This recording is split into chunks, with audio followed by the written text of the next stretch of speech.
वहीं दूसरी तरफ मल्होत्रा हाउस में निर्मला अपने कमरे में राजेश पर गुस्सा हुए जा रही थी कि क्यों उसने जाह्नवी की एंगेजमेंट पर इतना खर्चा किया था। निर्मला गुस्से में राजेश को आंखें दिखाते हुए कहती है, तुम पागल हो गए हो क्या? कल तो मैं चुप रही, कुछ नहीं कहा क्योंकि घर पर मेहमान थे, पर अब मुझे इस बात का जवाब चाहिए कि क्यों उस मनहूस पर इतना खर्चा करने लगे पड़े हो तुम? अपने बच्चों को क्या रोड पर लाकर छोड़ोगे? राजेश उसे धीरे बोलने को कहता है, पर निर्मला कहाँ किसी की बात सुनती है और वो जोर से कहती है, मैं क्यों धीरे बोलूँ? बोलो बोलो, मैं क्यों धीरे बोलूँ? तुम बाहर ये सब करते रहो और मैं चुप रहूं? कभी भी नहीं। मुझे जवाब चाहिए, और जवाब ही नहीं, मुझे अब से तुम्हारे लॉकर, अलमारी सबकी चाबी चाहिए, ताकि तुम दोबारा उस लड़की पर पैसे बर्बाद ना कर सको। निर्मला आगे कुछ बोलती उससे पहले ही राजेश उसके मुंह को अपने हाथ से बंद कर देता है और कहता है, चुप, एकदम चुप। अब तुम आगे एक शब्द नहीं बोलोगी। निर्मला की आंखें हैरानी से बड़ी हो जाती हैं, क्योंकि आज पहली बार राजेश ने ऐसा कुछ करने की हिम्मत की थी। वो उसे खुद से दूर धक्का देती है और ऊंची आवाज़ में रोते हुए कहती है, हाय मैं लुट गई, बर्बाद हो गई, इस इंसान ने मेरा मुंह बंद किया। हाय, तुम इतना कैसे बदल गए राजेश? मैं अपने बच्चों को लेकर जा रही हूँ यहाँ से। निर्मला ये कहकर अपनी जगह से उठती है और अलमारी में से एक बैग को निकाल लेती है और अपने कपड़े बेढंगे तरीके से उसमें डालने लगती है। और वहीं उसे ऐसा करता देख राजेश अपना माथा पीट लेता है। राजेश निर्मला के पास आता है और उसे शांत करवाते हुए कहता है, अरे भाग्यवान, क्यों गुस्सा कर रही हो? बात तो सुनो मेरी। निर्मला उसे एक जोरदार धक्का देती है तो राजेश उछलकर दूसरी ओर जा गिरता है और कहता है, ए पागल औरत, तुम्हारी अकल क्या घुटनों में है? दिमाग फिर गया है क्या तुम्हारा? हड्डी तोड़ दोगी क्या मेरी? निर्मला उसे घूर कर देखती है और कहती है, मेरी अकल तो उसी दिन घुटनों में चली गई थी जिस दिन तुमसे शादी करने का सोचा था। मती मारी गई थी मेरी, जो तुम जैसे निकम्मे आदमी के प्यार में फंस गई। ऊपर से मती मारी गई थी मेरे मायके वालों की, जिन्होंने तुमसे शादी करवा दी मेरी। हाय हाय, मैं लुट गई। ये कहते हुए निर्मला रोने लग जाती है और राजेश एक गहरी सांस छोड़ते हुए खड़ा होता है और उसके पास आते हुए कहता है, अरे बात तो सुनो। तुम्हें इस बात की परेशानी है ना कि मैं उस लड़की पर इतना प्यार क्यों लुटा रहा हूँ? अरे उसका कारण है एक। राजेश के इतना कहते ही निर्मला उसकी तरफ देखने लग जाती है तो राजेश उससे कहता है, मैं उससे इतना प्यार इसलिए जता रहा हूँ क्योंकि क्या? अब बोलो भी। निर्मला के ऐसा कहते ही राजेश एक मुस्कान के साथ कहता है, क्योंकि वो हमारे करोड़पति बनने की चाबी है। निर्मला उसकी तरफ हैरानी से देखती है और कहती है, क्या मतलब तुम्हारा? राजेश उसके सामने ही ज़मीन पर आकर बैठ जाता है और कहता है, अभी समझाता हूँ। मुझे कुछ महीने पहले ही पता चला कि प्रताप जीजा जी ने अपने मरने से पहले अपने होने वाले बच्चे के नाम पर कुछ प्रॉपर्टी खरीदी थी, और ये प्रॉपर्टी उस बच्चे के 21 साल होने के बाद पूरी तरह से उसके नाम हो जाएगी। निर्मला असमंजस में उससे देखती है और कहती है, तो इसमें हमें क्या फ़ायदा? सारा फ़ायदा तो उस जाह्नवी का होगा ना। राजेश उसे कंधों से पकड़ता है और कहता है, हमारा फ़ायदा ही फ़ायदा होगा। अगर वो प्रॉपर्टी एक बार हमारे नाम पर हो जाए ना, तुम्हें पता है उस प्रॉपर्टी की कीमत अभी के ज़माने में करोड़ों में है, करोड़ों में। राजेश के मुंह से ये सब सुनने के बाद निर्मला की आंखें चमक उठती हैं और वो मुस्कुराते हुए अपने सपनों की दुनिया में पहुंच जाती है, पर जल्द ही वहां से वापस लौट आती है और राजेश को घूरते हुए कहती है, मुझे सपने दिखाना बंद करो और ये बताओ कि वो अपनी प्रॉपर्टी हमारे नाम पर ही क्यों करेगी?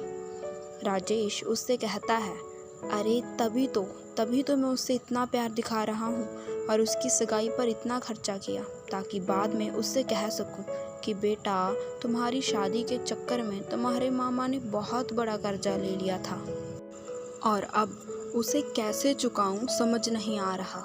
और इतना तो मुझे यकीन है कि वो हमारी मदद ज़रूर करेगी, और वो कैसे करेगी वो तो तुम भी जानती हो।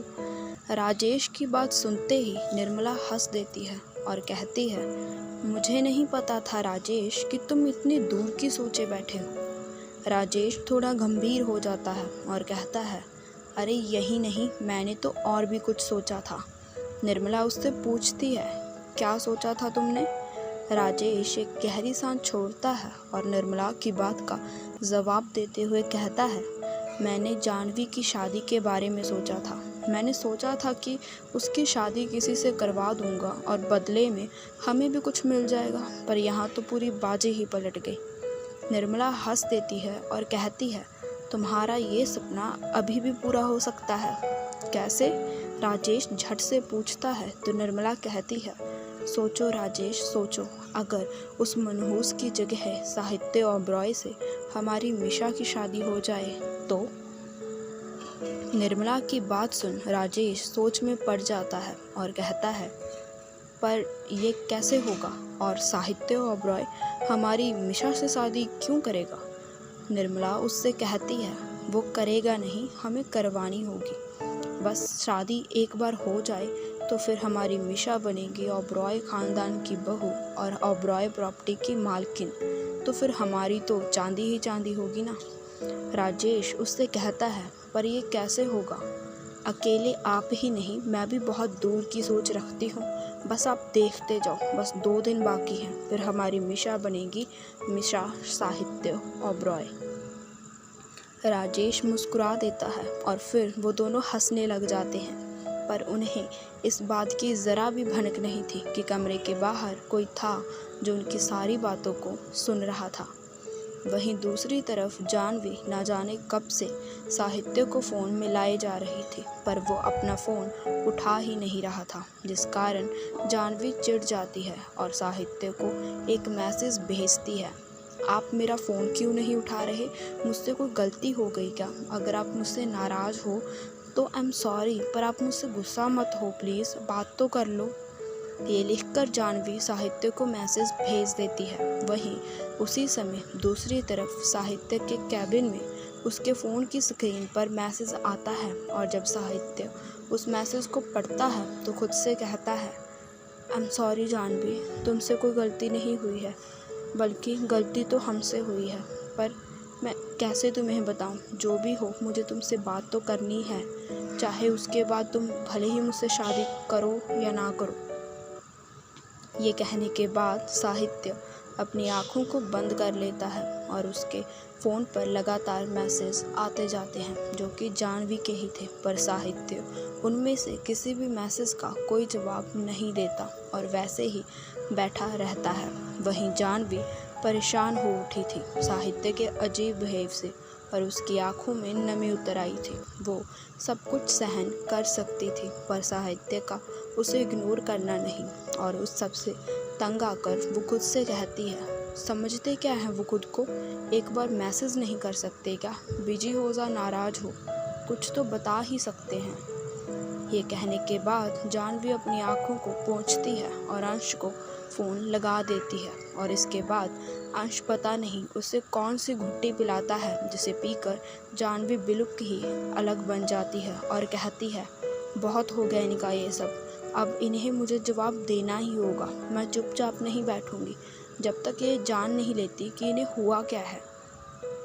ये कहने के बाद जानवी ऑफिस में रिसेप्शन पर फ़ोन कर पता कर लेती है कि साहित्य इस समय कहाँ पर है, और अपनी कमर कस चल पड़ती है ओबरॉय कंपनी की ओर। कुछ ही देर में जानवी ओबरॉय कंपनी पहुंच जाती है और सीधा साहित्य के कैबिन की ओर चल देती है। वहाँ पर उसे कोई नहीं रोकता, क्योंकि अब सबको पता चल चुका था कि जानवी कौन है, पर अब साहित्य को असल में पता चलने वाला था कि असलियत में जानवी है कौन। जानवी कैबिन की तरफ जा ही रही थी कि सामने से आ रहे अमन से टकरा जाती है, तो अमन उसे रोक लेता है और पूछता है, हे जानवी, तुम यहाँ? सब ठीक है ना? जानवी उसे देखकर मुस्कुरा देती है और कहती है, हेलो, पर आपको बहुत दिनों बाद देखा है। अमन अपने हाथ में पकड़ी फाइल्स को संभालते हुए कहता है, वो सर ने पहले मुझे तुम्हारे कारण निकाल दिया था, पर दोबारा से रख लिया तो मैं वापस आ गया। उसकी बात सुन जानवी अपने मुंह में ही ओ कहकर जवाब देती है, फिर उससे माफ़ी मांगती है कि उसके कारण उसे अपनी नौकरी को छोड़ना पड़ा था। जानवी उससे पूछती है, क्या साहित्य जी अभी भी अपने कैबिन में ही हैं? अमन हाँ में सिर हिलाता है तो जानवी अपने दुपट्टे को अपनी कमर की एक ओर बांधते हुए कैबिन का दरवाज़ा खोलते हुए अंदर चली जाती है। जानवी दरवाजे के पास खड़ी साहित्य को देखे जा रही थी, जो इस समय अपनी कुर्सी पर पीछे की ओर सिर टिकाए आराम से बैठा था। उसे आराम फरमाते देख जानवी का गुस्सा सातवें आसमान पर चढ़ जाता है और वो धीमे कदमों से चलते हुए साहित्य के पास जाती है और टेबल पर पड़ा उसका फ़ोन उठा लेती है और अपने किए हुए मैसेजेस को देखती है, जो कि साहित्य ने देखे हुए थे, और उन्हें देखते ही वो साहित्य को घूर कर देखती है और पास में पड़ा हुआ वास उठाकर नीचे फेंक देती है। अचानक हुई आवाज़ के कारण साहित्य झट से अपनी आँखों को खोलता है और जानवी को अपने सामने देख चौंक जाता है। पहले तो उसे यकीन ही नहीं होता कि जानवी उसके सामने है, इसलिए वो अपनी आँखों को मलता है, पर जानवी वहाँ से गायब नहीं होती, जिसका मतलब था कि वो साक्षात साहित्य को दर्शन देने पधारी थी। उसे देखते हुए साहित्य कहता है, जानवी तुम यहाँ पर?